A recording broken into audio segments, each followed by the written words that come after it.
Eu entrevistei o Fernandinho Beiramar, entrevistei o Matheus da Costa Miro, atirador do shopping. Entrevistei os irmãos Cravinhos. A história dos...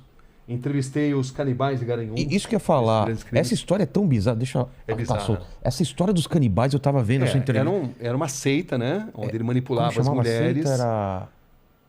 Puxa, você sabe eu esqueci, mas... Eu também não vou lembrar agora. Mas ele manipulava as mulheres, né? Manipulava as mulheres. Ele era um cara muito bom de conversa e as mulheres seguiam fielmente tudo que ele dizia. Matavam, esquartejavam e ainda usavam a carne para coxinha. Que absurdo, cara. É um cara muito manipulador, né? Total, né? É uma história... Também tá no YouTube, quem quiser. Eu vi esses dias, sabendo que você vinha, que eu fui rever essa... Cara, é impressionante. A mulher falando em Deus, aí mostra, né? Tem uns impressos, né? Eu tava na minha cabeça o nome da seita. É uma seita de adoração ao diabo, né? Basicamente era isso. O nome não lembro exatamente agora, mas então, na matéria tem. Porque foi localizar todo um livro, ele tinha escrevido um livro. Porque é o seguinte, ele escreveu um livro que se recusaram a publicar. E ele, na verdade, ele escreveu num livro que depois ele iria realizar. Entendi. Essas mortes...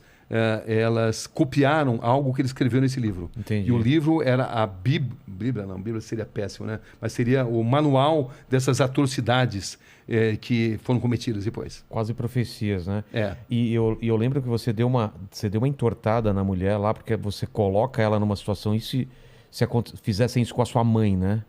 Poderia chamar essa pessoa de monstro? Ela fala sim. Então, as pessoas... Você entende as pessoas achando que vocês são monstros.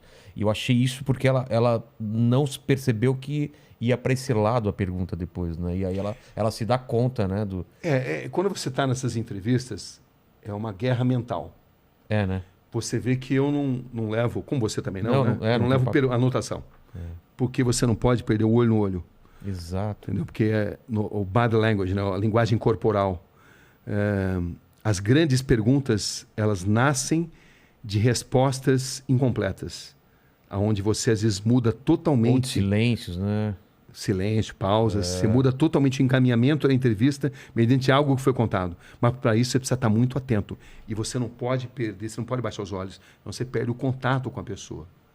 Então, é assim que você consegue extrair, né? Eu lembro, por exemplo, quando entrevistei o Matheus da Costa Miro, o atirador do shopping, né? Uma frase dele que me impressionou muito. Aquele do filme, que ele entrou no meio do filme. Isso, que ele assistiu o filme Clube da Luta e depois... Saiu atirando mesmo. Exatamente, saiu atirando. E ele dizia, o que ficou na sua mente? Ele falou, ficou na minha mente claramente o cheiro de sangue e pipoca.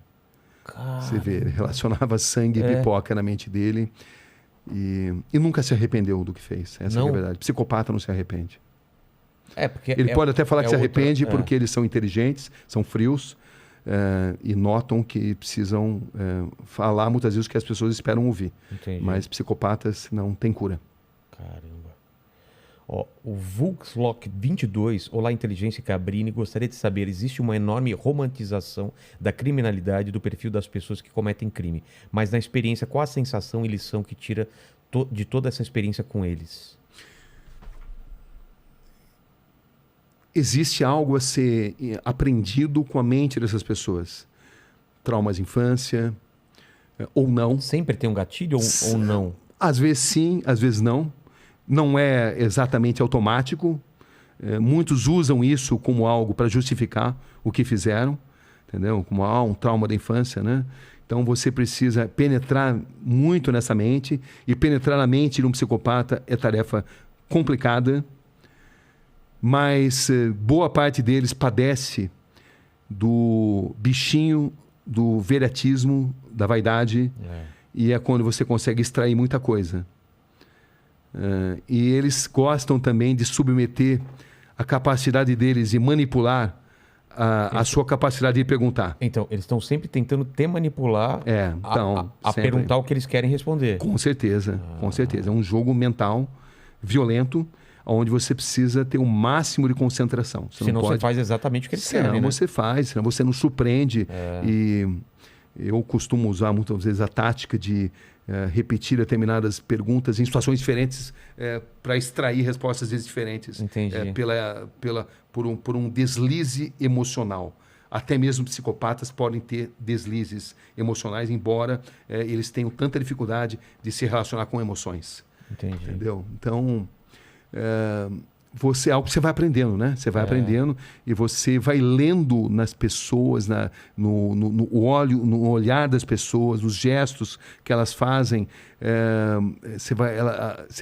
Elas vão emitindo os sinais. Às vezes elas estão morrendo de vontade de contar uma determinada verdade, desde que você consiga entender esses códigos. Ou outras vezes não. Como se fosse um prêmio que você precisa merecer, merecer intelectualmente para ela te revelar aquilo, né?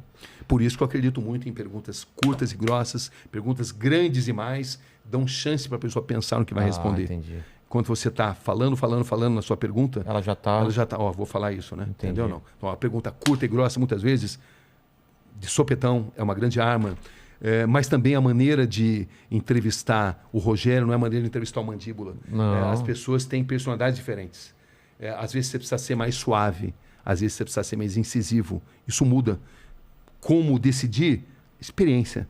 Psicologia, eu sempre tive muito fascínio pela psicologia, mas a psicologia prática, né? Claro que eu me informo, né? Procuro ler os grandes mestres, mas é muito intuitivo também. Tem essa linguagem silenciosa, né? Com certeza. Corpo, microexpressões. O Aleph... desculpa, pode falar. Não, e também tem dia que você capta mais, tem dia que você capta menos, enfim, é uma violenta guerra mental. Em determinadas entrevistas, não todas, né? Tem entrevistas que não. São mais tranquilas. São mais tranquilas, mas em determinados momentos você sente que você está numa guerra mental.